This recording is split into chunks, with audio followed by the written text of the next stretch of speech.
Salut les amis, c'est The Prof d'Ortie. Alors bienvenue pour cette nouvelle vidéo qui va consister à découvrir l'activité du rucher au mois de mars. Et ça se passe dans cette vidéo tout de suite après l'introduction.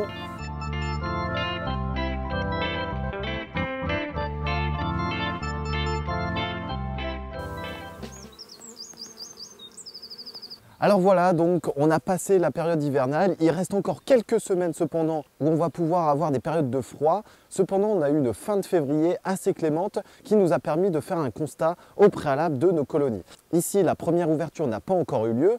On est fin février, début mars et on va pouvoir justement préparer sa première ouverture d'ici quelques semaines afin de voir l'état de nos colonies. Ici, on est sur un premier rucher, donc on va découvrir un petit peu les futures activités.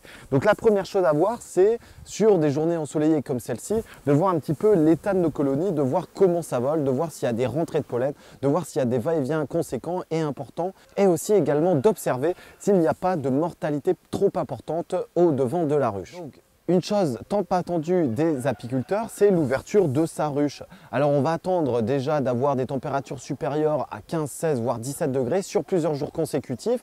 Un petit peu ce qui s'est passé justement fin février, mais il va falloir justement contrôler rapidement l'état de sa ponte et l'état de la colonie. Donc si on a un couvain qui est assez dense avec une ponte régulière, on va pouvoir justement prétendre à quelque chose d'honorable pour la future saison. Par contre, si vous avez une ponte qui est clairsemée avec du couvain par-ci par-là, il va falloir vous interroger sur et quant à la qualité de votre reine. Ensuite, ça va être le moment également de nettoyer sa ruche, de nettoyer le fond de sa ruche, de refaire la rotation peut-être des vieux cadres ou de voir également s'il n'y a pas de problème à l'intérieur de votre ruche. Peut-être de la teigne s'est installée, peut-être des souris se sont installées, ce que je n'espère pas pour vous, mais il va falloir justement vérifier à ça. Ensuite, ça va être le travail également de voir l'agrandissement de votre rucher, de voir un petit peu vers quelle orientation vous allez vous orienter forcément. Partir peut-être sur de la production d'essaims, de la production de miel, peut-être les deux. Et tout ça va jouer à cette visite de printemps qui va permettre en fait de savoir si ma colonie est suffisamment forte ou si ma colonie est trop faible et il va falloir justement trouver la solution adéquate. Si vous n'avez pas de ponte à l'intérieur de votre ruche, peut-être que le froid a eu raison de votre ruche. Donc la première réponse est qu'il n'y a pas de reine dans votre ruche. La deuxième réponse est que la reine n'a pas été fécondée à la bonne période. Et du coup, vous avez donc un problème avec votre ruche qui est devenue bourdonneuse.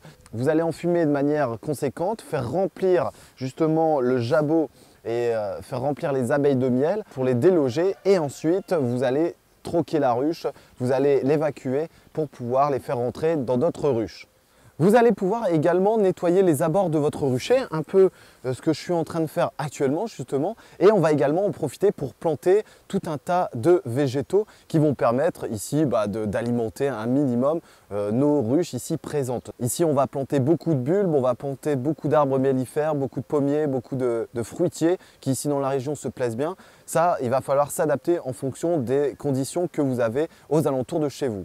Ensuite, on va observer le devant de la ruche, le porte d'entrée de la ruche, avant le nettoyage.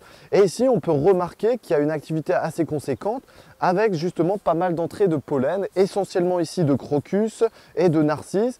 Mais on va justement observer les différentes couleurs qui vont nous indiquer un petit peu les types de floraison qu'on va pouvoir avoir dans le coin.